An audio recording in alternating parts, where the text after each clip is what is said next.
Vanessa and Xander. I've been looking forward to this conversation for months now. So happy to have you here. Thanks for having us. We're really excited to be here too. Thank you.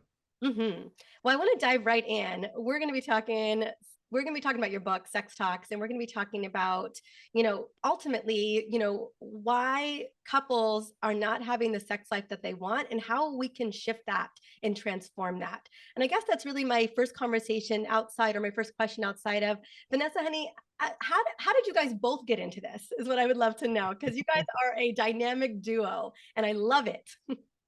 So Xander was an accident. I'll let him tell his side of it. But I always knew that I wanted to be a sex therapist. It really traced back to my parents' attempt at giving me the talk. So like most people, it was incredibly awkward. It really wasn't a talk at all. Didn't happen. Yeah. Basically, my parents just asked me, they said, if you have any questions about sex, you can ask us. And I knew in that moment that what they were really saying is, please, for the love of God, don't ask us anything. We don't want to have to talk about it. I did not know that sex therapy existed at the time. I was only about 11 or 12, but that moment stuck with me. And I really remember thinking, like, why is this so hard to talk about? I am very curious. I do have questions. I love my mom and dad, and I want to be able to ask them all these questions that I have. So I kept coming back to that moment and realized eventually as I got older, like I want to spend my life helping people get more comfortable and confident talking about sex. So I set up a business. I went to graduate school. I got licensed as a marriage and family therapist to have that foundational background. I started seeing people one-on-one in person, and I also started building up online guides and courses because I very quickly realized seeing people in person, that's a tough ask to go into an office, talk to a stranger about the most intimate details of your life. So I thought, don't bump into your neighbor in the way. Yeah. So I thought, oh shoot, sorry, we can't hear your audio. Uh-oh, can you not hear me? Now we can. Okay, sorry about that. It just cut out for one. No problem. I was just saying that was so awkward to run into Yeah. a neighbor.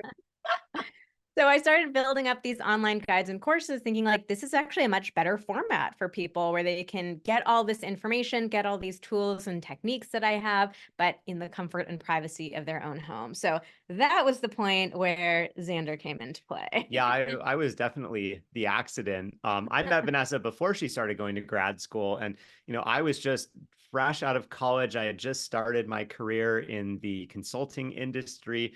I thought I was going to have a kind of consulting or corporate job for the rest of my life and be a professional guy. And that's what I was going to do.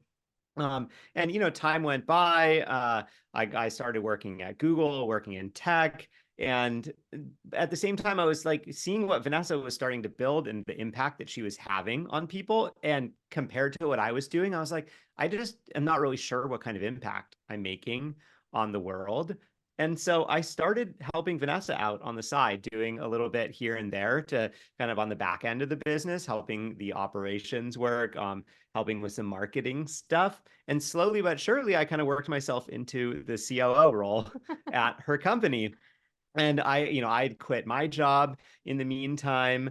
And I was like, okay, cool. Like I'm going to kind of run the back end of this business while Vanessa is the creative, is the face of the business. And, she's the one that has the training and is doing all this stuff. But she started asking me if I might want to do some Instagram stuff or if I might want to be involved in some of the courses. And I was like, why? Like, I saw you go to grad school. I saw you get licensed. I saw you build this business.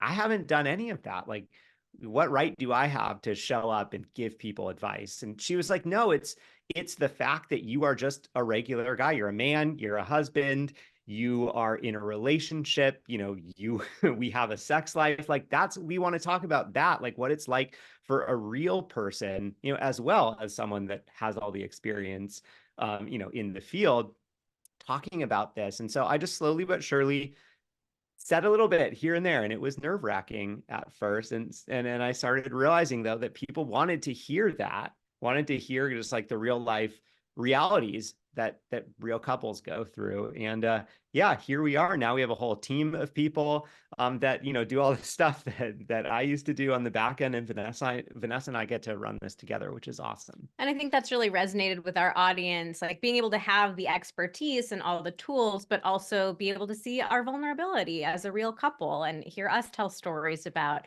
challenges that we've had. Because we've had all of them. Yeah, like ebbs and flows in our relationship. We've been together 16 years. We know the struggles of keeping that spark alive in a long-term relationship. So I think it's been really fun to be able to do this work together and to normalize these struggles for so many people. I love that. And I personally really resonate with the two of you as well, knowing, Vanessa, that you are the expert and that Xander is, again, it's your perspective to Xander, but the collaborative perspective where you guys as a couple, I think is what a lot of us really want to experience. Because, if it's just you, Vanessa, it's just your perspective as the expert versus you two as a couple. My husband is also the COO of my company. But he and I aren't doing Instagram reels on perimenopause and menopause. For now. Yeah. Never Who seen knows? But he gets a lot of questions about menopause and perimenopause and hormones, as if like I'm in a conversation and we're at at an event, they'll be like, well, maybe you probably know. Like, let me ask you since I can't seem to get to her. So that does happen sometimes. Okay, so I wanted to dive into that first question I mentioned. I'm just so grateful you guys just shared kind of the origin story and how it all came together, that you both are working together. But I know that you get people reaching out to you all of the time. I'm sure people are all up in your DMs. So what are some of the common reasons that couples don't have the sex life that they want, or don't even have the kind of intimacy or communication that they're looking for regarding their sex life?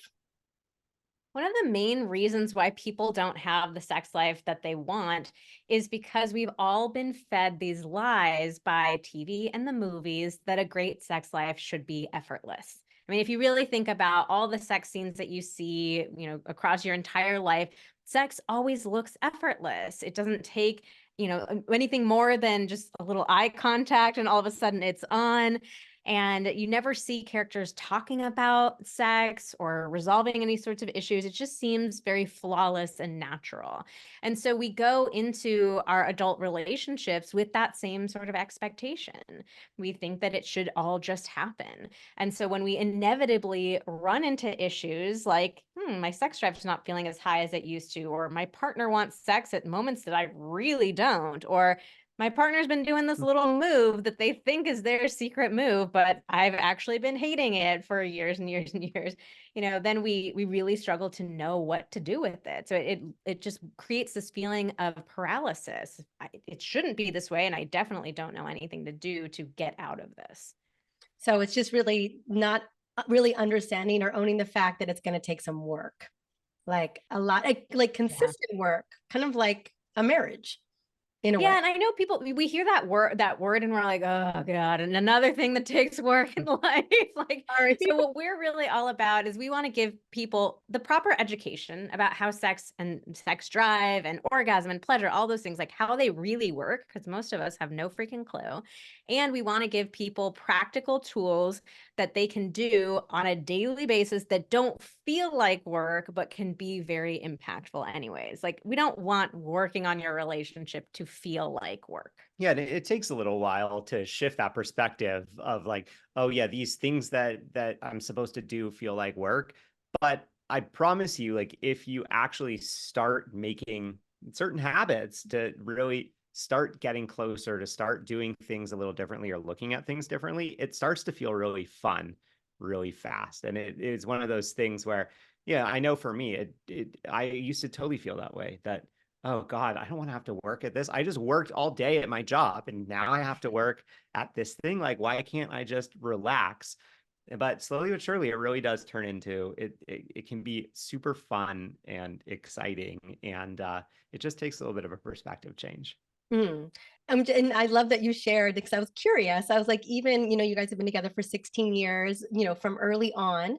And obviously all kinds of shifts and changes have happened, including going into business together. And that means you all are together 24 24/7. I know. I know where you're at. I know you work from home. Like, I know the deal.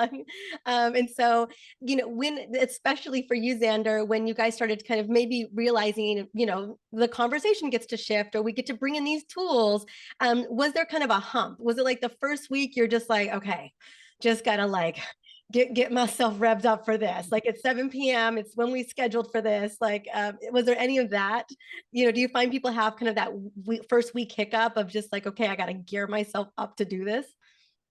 Yeah, I mean, I think for me personally, it took me a while, especially once we started working together. It took me a while to really come to terms with like, what it looks like for us to be, coworkers, and for us to be partners and in love with each other and all of that. And, I had to work through, kind of just shifting my own perspective of like, I've been in the corporate world for a long time. You have this idea of, oh, this is how you communicate in a workplace, or, oh, well, like, because I'm working for a company like Google, what they do, they're a huge successful company, so they must do it right, and we must therefore do it the same way. And the reality is like, no, like we are a small business, we are a partnership. Like, we get to decide how we do things. It doesn't have to be a certain way. You don't have to follow these same norms that you might have had when you're working in a more professional environment. And so, we started developing some tools around like how we could communicate with each other better, how we could differentiate between like work and non-work time, and just put a little bit more focus into like being intentional about like, okay, we're shutting off work, and like, okay, now we're gonna like, let's sit on the couch and watch a show with no phones, or like, let's have a conversation about this or about that. So yeah, it took me a little while, and I think it will take anybody a little while to kind of start following our advice, and it becoming more of a comfortable habit. Well, I think that what that boils down to is really like how much of our life we've been taught this message that we shouldn't have to put any sort of effort into our relationship. So you're not going to be able to switch your perspective in a single day. Like, oh, okay, that sounds great. Yeah. But I think having some compassion for ourselves and recognizing, of course, this feels hard. I've never seen any examples of what it looks like to really work on intimacy. Oh, I agree. Well, it was definitely was not a conversation that I got. I came from a Catholic family, and the big message was that do not have sex. If there was any message, like, do not get pregnant. Like, don't get sneezed on. Okay. Like, yeah. that was the answer I was given. And then I find, as we get older, we're definitely not taught that. And life happens. We get boggled down with the mundane, with the grocery list. I mean, the conversations that my husband and I have had this morning alone is just like, potty training my toddler right now. Did he do you poop last night? Like, that's the conversation that's going down. And so they're not sexy by any means at times.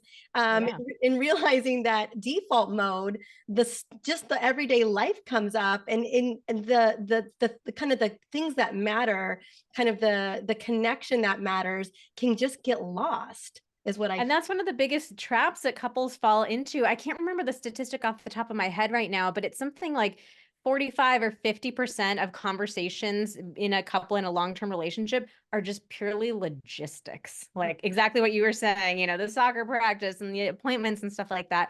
And you realize at a certain point, like, wow, this person who I love more than anyone else in this world, all that we talk about is freaking diapers and the calendar. Like, what happened to us?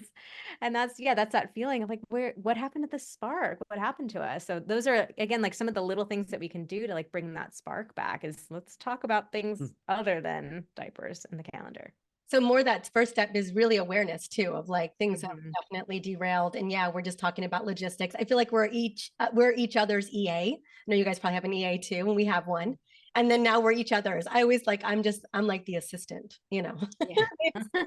the CEO assistant in my household. I also wanted to just connect about, and I want to go back to that, but the other thing that I the women in my community come to me with is that they're just really struggling. They don't have the level of sex drive that they used to have. And there's a major disparity between them and their partners, and they're trying to figure out that disparity and how to manage that. So whenever we talk about sex drive, we need to talk about the three biggest factors that decrease sex drive. First one is a simple one, sexual pain. It's not simple, but it's a straightforward one. 30% of women experience pain the last time they had sex with a partner. That is a wild statistic. And if you are experiencing unwanted pain during sex, there is no way that you are going to crave it whatsoever.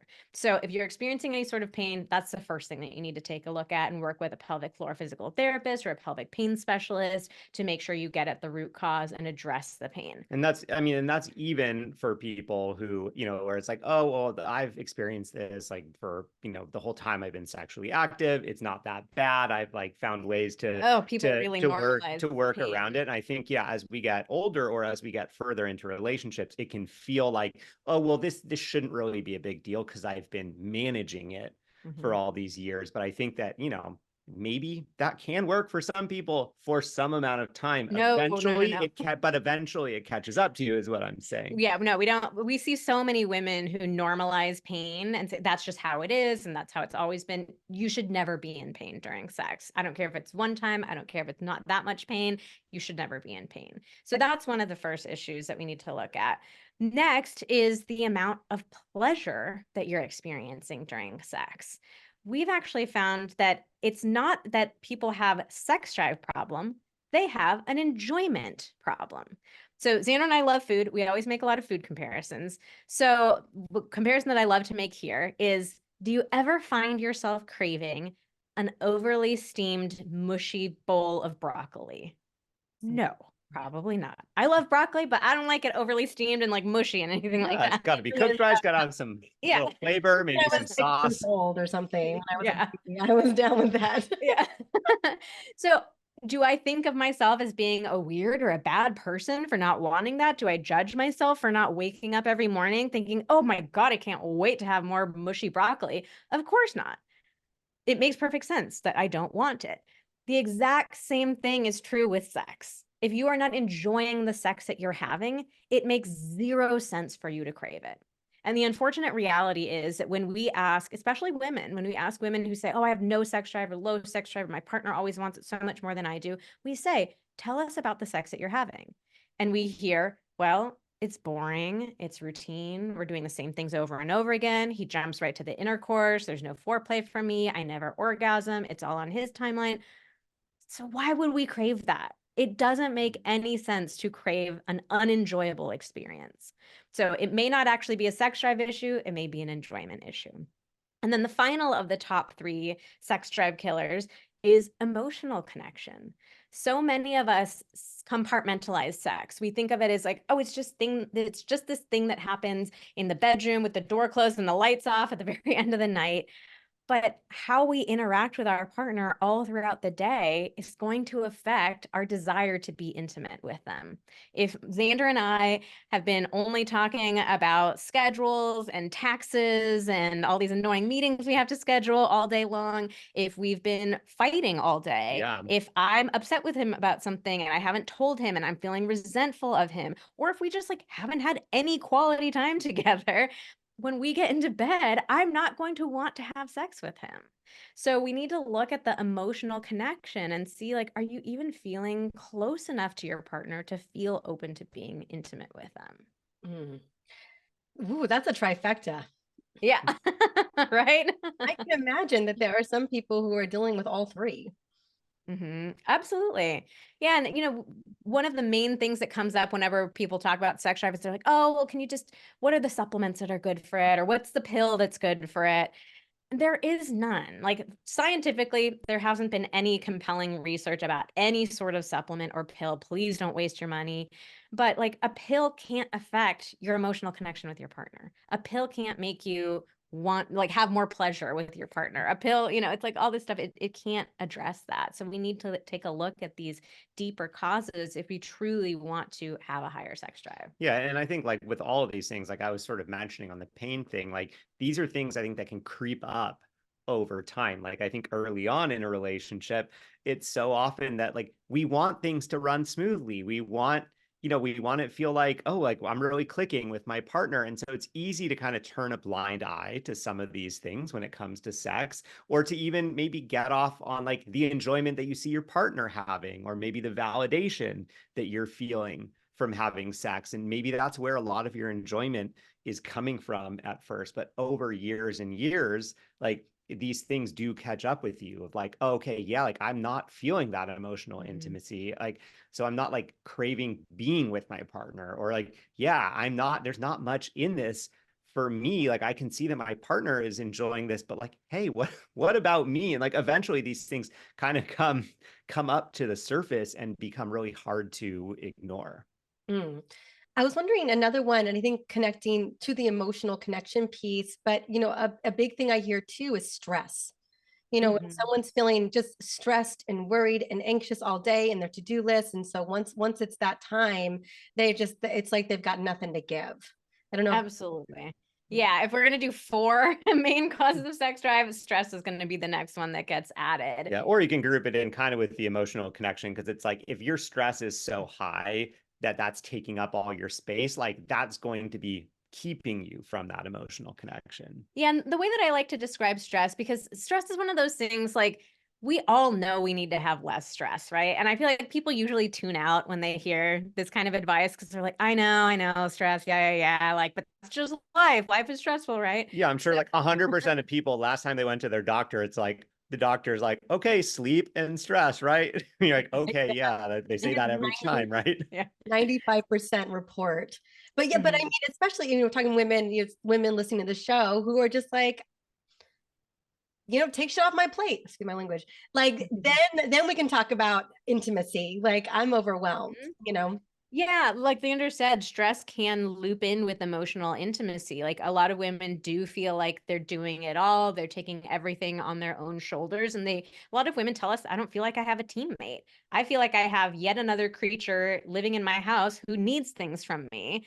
I don't feel like I have an actual teammate in life. So that's going to be a big contributor. So finding ways that you can be more of teammates can really, decrease that stress and make you feel more open to connecting with your partner. Mm. And I think just kind of getting clear on those 3 or those 4 about what it is. And Mhm. so once we've got some clarity, I think people are hearing that and just going like ding ding ding ding ding, like yes, that's me. I'm painful sex. I'm not enjoying it. I'm tired of the mushy broccoli, and I'm stressed to the nines. I'm going to bed with a to-do list that never ends.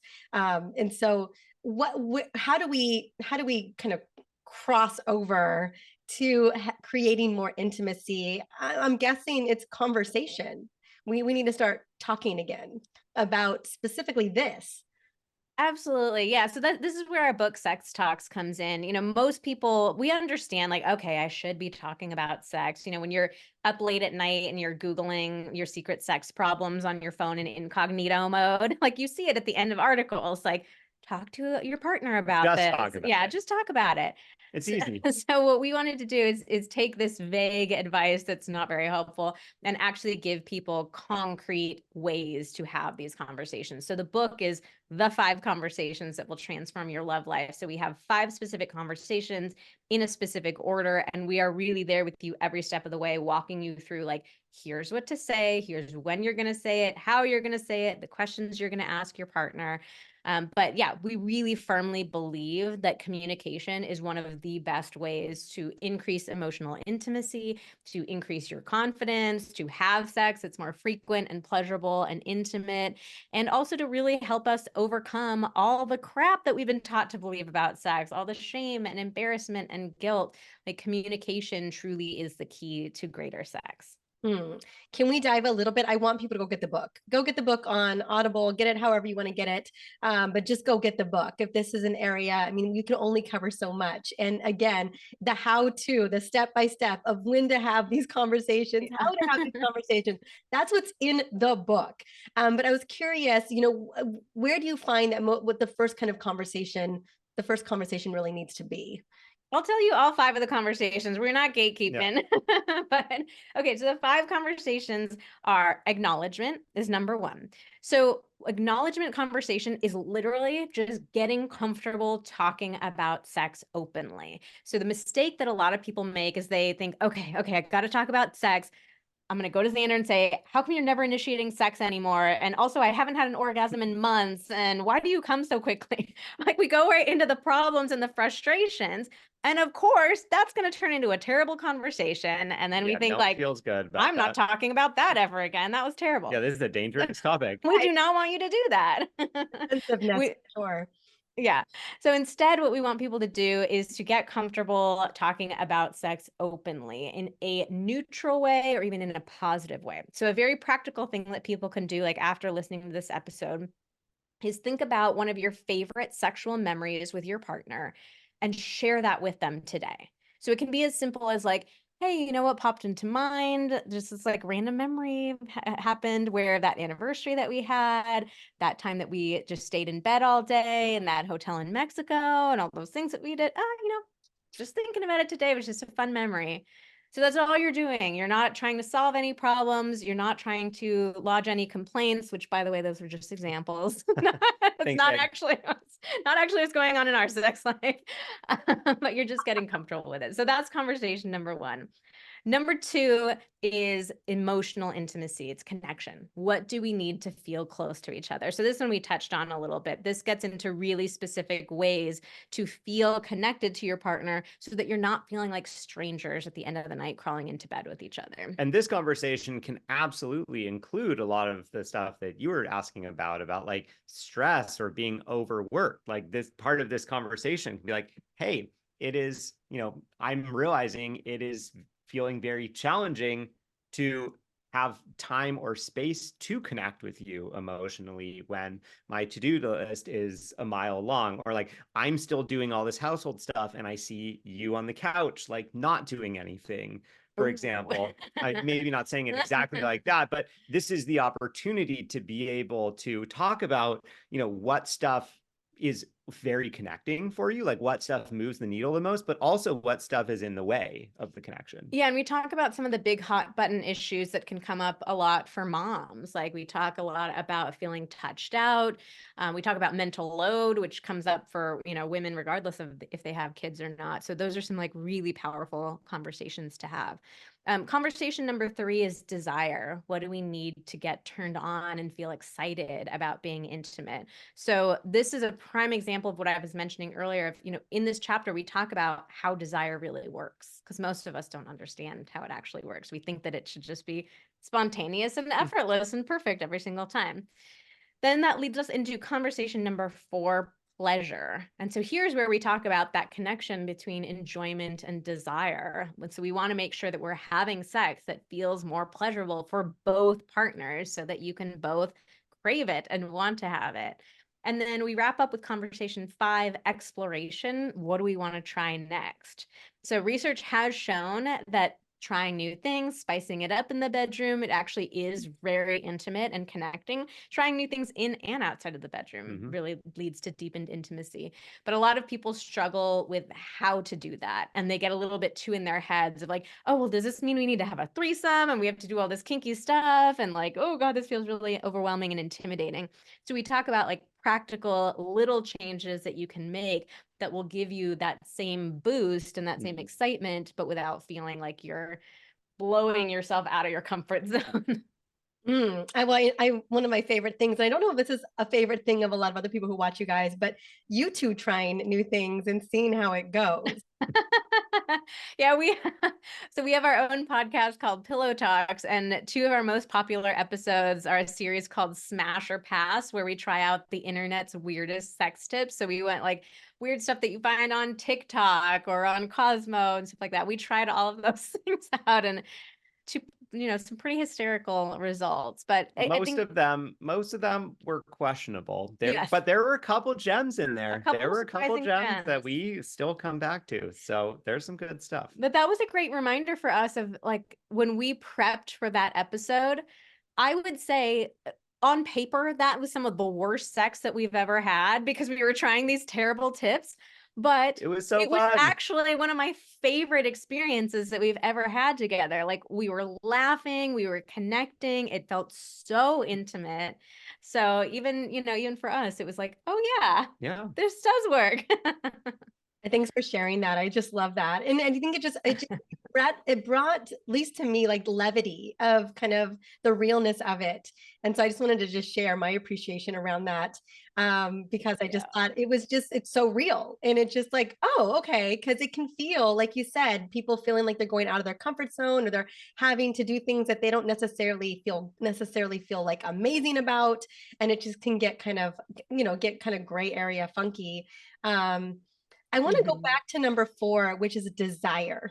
And what that looks like, because like you said, a lot of us just don't know, where we lost it, and it's like it got lost in a big pile of sand somewhere. Like, where do you find it again? Uh-huh. Okay, so one of the most important things that we break down in that chapter is the 2 sex drive types. So most of us don't know that this exists. It's some of the most fascinating research that has come out of the sex therapy field in the last few years. And Emily Nagoski in particular has done some amazing work really breaking this down. So the 2 different types boil down to where we feel desire first. So you can feel desire in your head, like the idea of sex sounds good. Maybe it randomly pops into your head. You're like, yeah, I'm interested. And we also get aroused and turned on in our bodies. Like our bodies get physiologically ready for sex. So getting an erection, getting wet, our heart rate increasing, nipples getting hard, those kinds of things. So the 2 types are spontaneous and responsive. Spontaneous desire is when you feel that mental interest first and then your body follows. And this is what we've always seen on TV and in the movies. It's that like, ooh, somebody gets like a little look on their face, they make the eye contact and it's on kind of feeling from there. Responsive desire is the exact opposite. And responsive desire is what the majority of women have. So responsive desire is that your body needs to be turned on first, and then your head starts to think, oh, this is a good idea. So the classic sign that you might have responsive desire is if you've ever been in the middle of sex or even at the end of sex and you catch yourself thinking, this is fun. Why do I never seem to want this? Classic sign that it's responsive to desire, because what's happened is your body's turned on, it's feeling good, and then your head is like, yeah, sex is good. So if you approach a responsive person and you say, hey, you turned on right now? 99 times out of 100, 99.9 times out of 100, it's going to be no, because my body's not getting any sort of stimulation, so my head's not there yet. But most women, because they don't know about these 2 types of desire, feel like something is horribly wrong with them. I'm broken, something's wrong with me, I need to be fixed, I'm the issue, I'm the problem. When the reality is, it's just that they're appealing to the wrong part of their body first. They're thinking they should feel that desire in their head rather than understanding that they need to feel it in their body first. And then similarly, if partners, or especially if male partners who, men tend to be predominantly more spontaneous desire, also don't understand the difference between those 2. And, if most men have spontaneous desire, and we see spontaneous desire solely portrayed in media, right? Like, of course, then we're all asking the wrong question when we're thinking about initiating sex. And so, of course, the person with spontaneous desire is going to think, oh, well, hey, I'm ready to go. Why don't I ask my partner if they would be ready to go too? But now that you understand how responsive desire works, that is just the wrong question. You're going to put that person on the spot. They're not going to be turned on right now. So the idea is not going to sound good. They're going to feel on the spot. They're probably going to feel ashamed because they think, well, I'm supposed to be spontaneously into it too, and yet I'm not. My partner's asking me, what does it say about me that I'm not ready to go? So, now that we understand that, think about reframing that question rather than like, do you want to have sex right now? You want to be thinking about like, oh, how can we initiate some kind of activity that is going to bring us closer together, that is probably going to involve some touch and open up the possibility that we might be, mentally ready, in the next 10 to 15 minutes. Yeah. Ooh, I have never been spontaneously, ready to go. And I remember for years, I really thought I was broken. I was just like, it just doesn't work for me. I don't get. That was very much my talk track. And I can imagine, a lot of women are thinking to themselves like, oh, that's what I've just felt or thought for decades, that something's just wrong with me. I've been reading the book, but I haven't gotten that far. And this is just kind of a mind blown moment for me. Just kind of like, oh my gosh. And so let's say women are having this kind of epiphany right this second. They're just like, wait, what? I'm not broken this whole time. I thought I was. And yeah, like you said, kind of that moment, towards the end of sex of thinking, oh, huh, that kind of defining moment. How do we create desire? Like, how do we shift? Because that's a whole paradigm shift in the way that couples are doing any of it. Mm-hmm. Yeah. Okay. So first thing I want you to do, if you're resonating with this, is I want you to take a little bit of time to really sink into that feeling of knowing that you're not broken. It is so easy for us as women in so many areas of our lives to go immediately to that place of, it's me, I'm the problem, I'm broken, something's wrong with me. And I've been there myself too. I actually struggled for a very long time to be able to orgasm with a partner. And I went to all those exact same places in my brain too. So I just want you to sit with knowing like, there's nothing wrong with you. You are not broken. It's just a very powerful experience to have. Then let's talk about it more practically. So what you need to like get into your head is this understanding that you're not going to be mentally interested in sex and that we need to appeal to your body first. So like Xander was mentioning earlier, like we want to think about finding ways to connect with your partner physically that aren't sex. So can you think of some sort of physical, non-sexual physical contact that you typically enjoy with your partner? So maybe that's cuddling, maybe that's getting a massage, maybe it's even like getting naked and just like holding each other and having that skin to skin contact. So you're not thinking about it as like initiating sex, you're thinking about it as just having some sort of physical contact. And then in that moment, your task is to really sink into your body and allow yourself to enjoy the sensations of being touched or held. This is tricky because you don't want to put this pressure on yourself of like, okay, they're doing the cuddling and now I got to get turned on right away. Yeah. Am I turned on yet? Am I turned on? What about now? What about now? So we really got to focus on just enjoying that contact just for the sake of that contact in and of itself. But what you will notice as you practice this is that your body does start to get like aroused and get excited and like, oh, this is feeling good and I want more of this. So that's what we really want you to focus on is like having that physical contact with your partner. And over time, what you will realize is that you start to develop this trust in your body that you start to know like, yeah, maybe right now I'm not interested in sex. It doesn't sound super hot to me right now, but I know that my body, like once I start making out with my partner, or once they start giving me a real massage and not one of those massages where it's like, 10 seconds and then their hands are starting to slide out. Like, but I'm getting a real massage from my partner. Like, I know that my body starts to come alive and enjoy the experience. And I want to go further. So that trust will start to emerge and this whole process will feel so much easier. Mm. That's super powerful. And so just kind of that really just, and is there, I guess not I'm so protocol driven, but is there a recommended time where maybe if someone hasn't even really known what that feels like, do you recommend focusing on touch and intimacy and connection just for a while until they really kind of know what that feels like? Yeah, so for most people, it can be around the 10 to 15 minute mark. It's just giving your body like a little bit of time to sink in and really enjoy the experience. It will probably be longer when you're first trying this because you're just naturally going to be a little like, is it happening? Is it happening? Is it happening?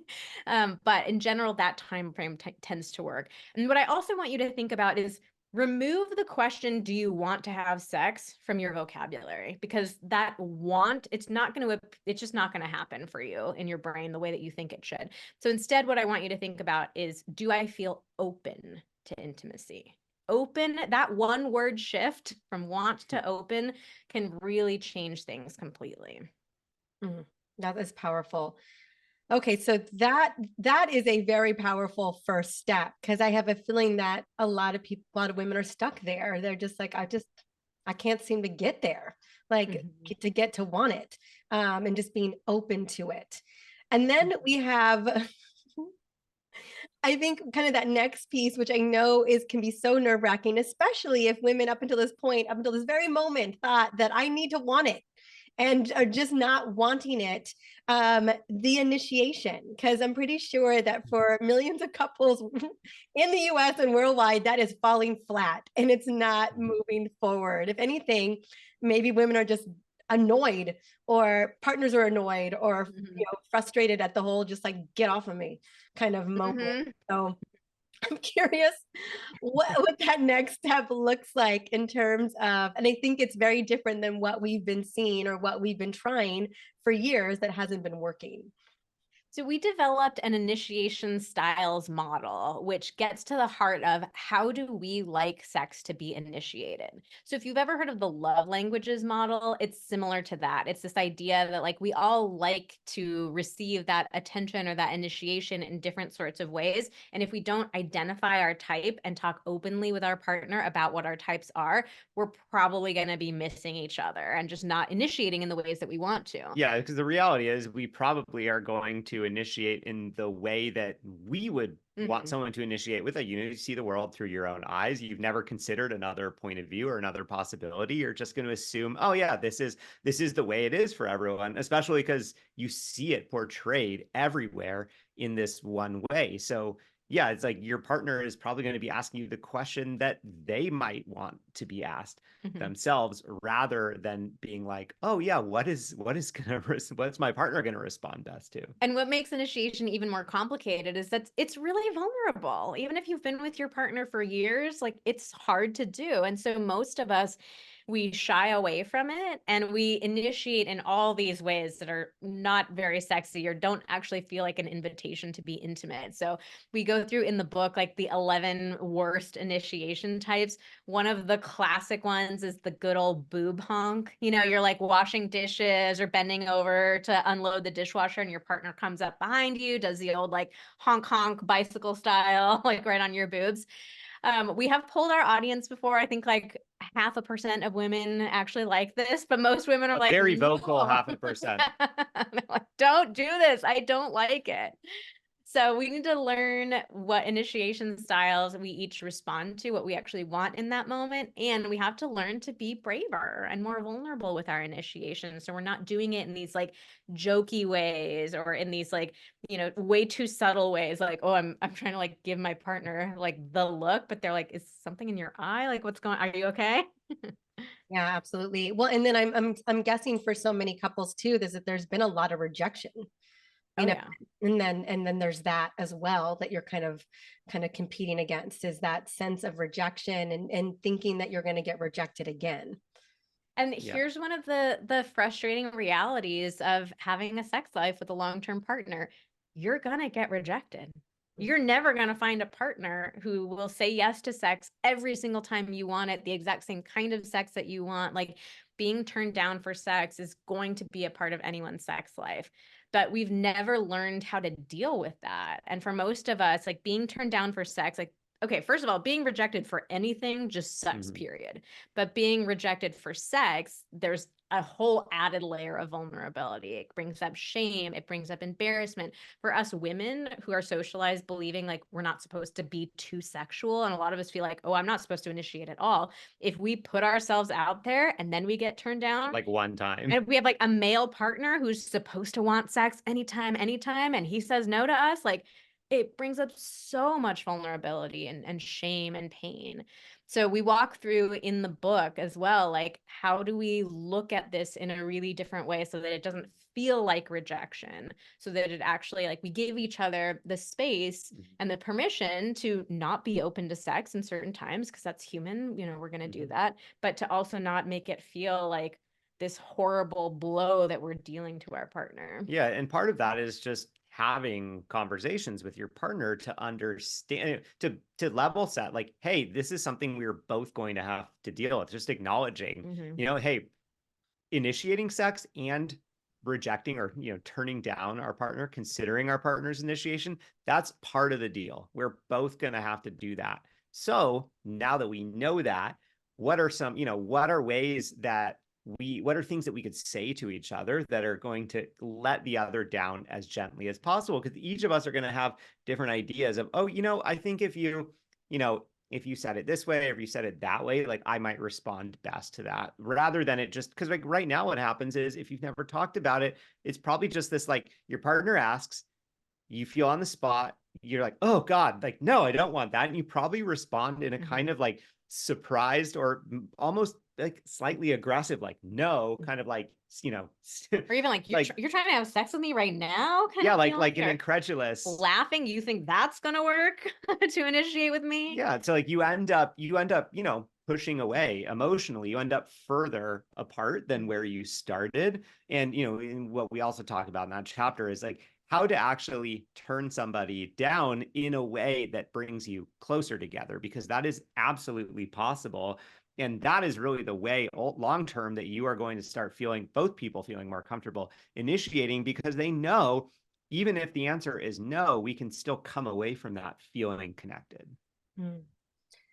The other question I was curious about, and I don't know if this goes back to the three, reasons why people struggle, or women struggle, like it's being painful, or they're not having a good time doing it, or a lack of emotional connection. But in terms of even, kind of sex drive, what's the conversation around someone just having more of a sex drive than the other person? I'm guessing that there's not an equal playing field in every relationship. Like someone's just like, I just don't want it.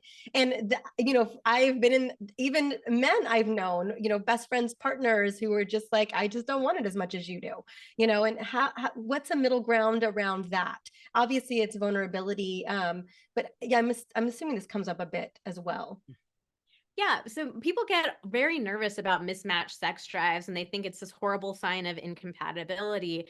But we like to normalize that every couple has mismatched sex drives. Like I was saying earlier, it'd be too weird to find a partner who magically wanted sex every single time you wanted it. Like every couple is going to deal with mismatches to some degree. So being able to understand, like, what do you need to get turned on, making sure that we're going through those dynamics that might be getting in the way of your sex drive. We want to address those things first, but yeah, there are going to be couples who still have naturally a mismatch. But what we've found is that when you have this deeper understanding of each other and what you need, and you really feel like a team, those natural mismatches don't actually feel like that big of a deal. It just turns into like, hey, I wanted sex, but you don't. Well, I'm going to go take care of myself. Or will you keep me company while I take care of myself? They're like really creative things that we can do, but it just doesn't feel like the issue that most of us think it does. Okay, well, and I think that's what I was looking for, is that does it matter as much as we think it does? And then I question for you guys, and totally don't answer it if you don't want to, but being together for 16 years, and obviously this being the work that, well, now you both are doing, are there ebbs and flows for you? Oh yeah. Yeah, we definitely have had, major ebbs and flows in our relationship. And we talk very openly in the book about, we've struggled with all of it, with orgasm and performance issues and mismatched sex drives and difficulty with initiation, all the things. So we've been through it all. The phase that we're at now, though, because we talk about sex so openly every single day as part of our job, and we've learned to like do it more in our relationship, is that there are natural ebbs and flows, like life gets busy or somebody gets sick or, something's going on, but we're able to get back to each other so much more quickly. Whereas in the past, maybe we would have had a difficult season and we're kind of drifting and drifting and drifting, and then it takes so much more effort to come back together. These days, it's like we'll get thrown off for a couple of days, but the severity of it doesn't get anywhere near as bad. And we really think that this is possible for couples too, that we don't have to drift so far apart from each other. You can do that little dance of like, yeah, things are a little off, but we're getting right back onto it. I think that feels really good, because I think a lot of people feel like they've drifted so far that, how do you even get back to where you were? And so I really appreciate you sharing that, of just even if you get too far, there's a way to come back, but also that there can be a place where that you don't ever have to get that far apart. Like once you find your rhythm, and once you guys are back to connecting and creating a relationship with amazing intimacy, that it can kind of it can flow better together. You can get Yeah. back to yourselves quicker. And to make it practical too, like I think one of the things that really works for us that I think can work for so many couples is that even if we're going through a season of disconnection, or let's say somebody's going through like, I have a newborn, like we just cannot, we're not going to be having sex with the regularity that we did, or I have a parent that's sick, or, you know, whatever it is, like there are going to be challenging seasons of life. But what we are really careful to do with each other is we talk openly about the disconnection. Yeah. We acknowledge it and we say to each other, like, this is not what we want. So just being able to, a couple of sentences to your partner of, hey, I know we're in a wild season right now. I know we have the newborn. I know we have sick parents. I know we have, you know, you're gunning for that work promotion. Like, and I know that like things are not where we want them to be with our intimacy. This is just what we have to live through right now. But I want you to know this is not what I want. And I'm excited for us to get back to a season of life where we can reprioritize each other. So just being able to like acknowledge it. I think sometimes we get so scared about the disconnection that we don't even want to acknowledge it. It's like, let me bury my head in the sand. Like, oh my God, we haven't had sex in months. I don't want to talk about it. I don't want to acknowledge it. That only makes the pain of it so much worse, because now you're dealing with the disconnection, but now you're also dealing with like, does my partner even care? Do they notice that we haven't had sex in a month? Do they care about it? So Let me wait to to see when the next time they you know, let them prove to me how much they want. I'll wait for them. And then your partner's like, we're doing the same thing, waiting for you. And you're just like miles and miles apart. Yeah. So just being able to talk about it openly and say, here's what's on our plate. This is not what I want for us. I miss you. I miss us. I'm really looking forward to getting back to prioritizing us. That can go such a long way. That's so helpful. My last question is going to be around orgasming, and if there is difficulty around that as well, outside of that kind of vulnerable communication about that realness, what, you know, if there's an issue or there isn't, you know, what it's particularly women, I don't know what the exact stat is, but I know that there are a lot of women who are not having orgasms. You know, what's that conversation, and are there resources that you recommend in the book to help women kind of overcome that as well?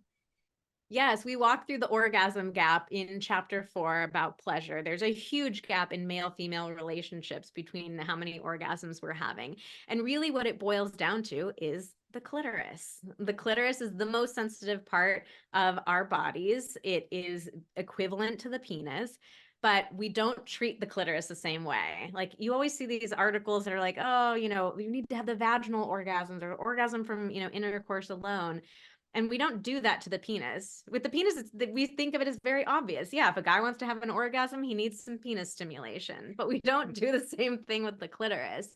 So I think that chapter can be really powerful because we walk you through, here's how bodies work. Here's the kind of stimulation that we need. And we make this great comparison that from a nerve ending standpoint, intercourse for a woman is like playing with a man's balls. It might be fun. It might feel good. But for the vast majority of men, it's not going to be anywhere near enough stimulation for him to reach orgasm. The same is true with us women about intercourse. We don't have a ton of nerve endings in our vaginas. It's not the most sensitive part of our bodies. So we're, you know, so many of us are having intercourse and feeling, again, we get back to the broken theme, like, why don't I love this? Why don't I desire this? Something's wrong with me. But it's like a man having his balls played with. It's just not the right part of your body that's being stimulated. Well, can men even have an orgasm with just ball stimulate? There might be I don't some know, lucky few out there. maybe some. I know I certainly can't. But maybe I could just try, you know, God, maybe I just need to try harder, since that, you know, the ball orgasm. Xander. Like, it you might be obviously really good. So I think being able to walk through that chapter with your partner and recognize like, okay. And there's some very practical, simple ways to just invite the clitoris along to the party when you're being intimate, and it'll make a huge difference. Thank you so much. I just wanted to, I'm not that it's the clitoris in the room, the elephant in the room. Yeah. I wanted to bring that up because I know that you know, not only are women having painful intercourse and thinking, again, it's totally been normalized. And if anything, that's just what society has told us, that it's just going to hurt. from the first time you do it. So then there's that normalcy of it, just it's supposed to hurt, but then on top of that, that you're not only there's no orgasm coming from something that's very painful, and so I think it just all wraps up into this being broken. Like obviously I'm broken, and so I just wanted to mention that as well. Okay, so I know it's about to be Valentine's Day. It's about, love is in the air. And if there's a couple times, during the year where people are trying again, I would think that this is one of those times. And so I know you guys have some things going on that would be so helpful to my audience. So every year for Valentine's Day, we have what we call our sweet or spicy event.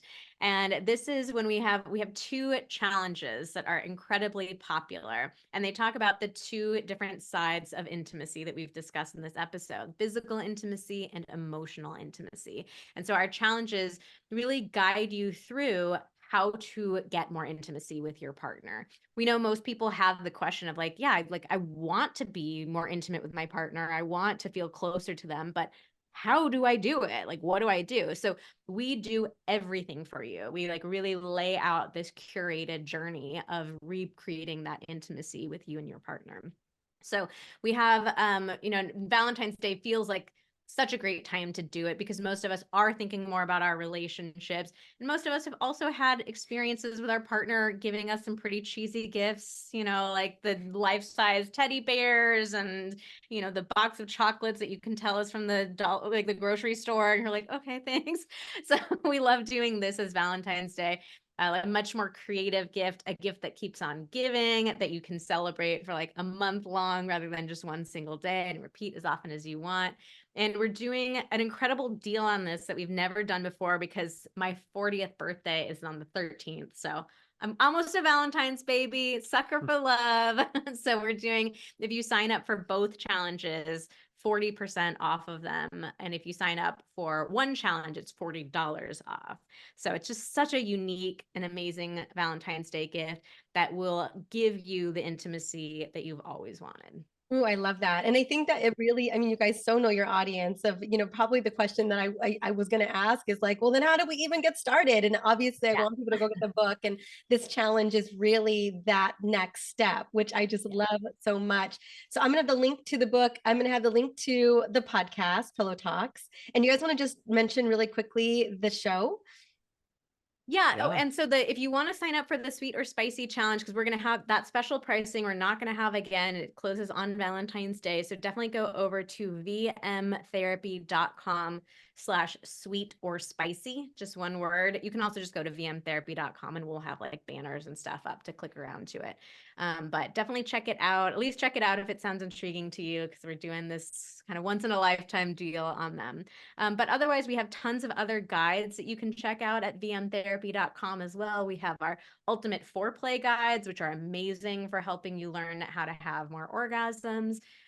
We have a next level intercourse, which walks through how to make intercourse itself more exciting. And we even have the art of initiation and initiation course. So you can check all that out there. And then finally, we have our own podcast, Pillow Talks, which is super fun. Vanessa and I record from bed every week. And we talk about basically any topic you can imagine about relationships and sex. So if you want to hear more from us, we'd love to have you follow the podcast.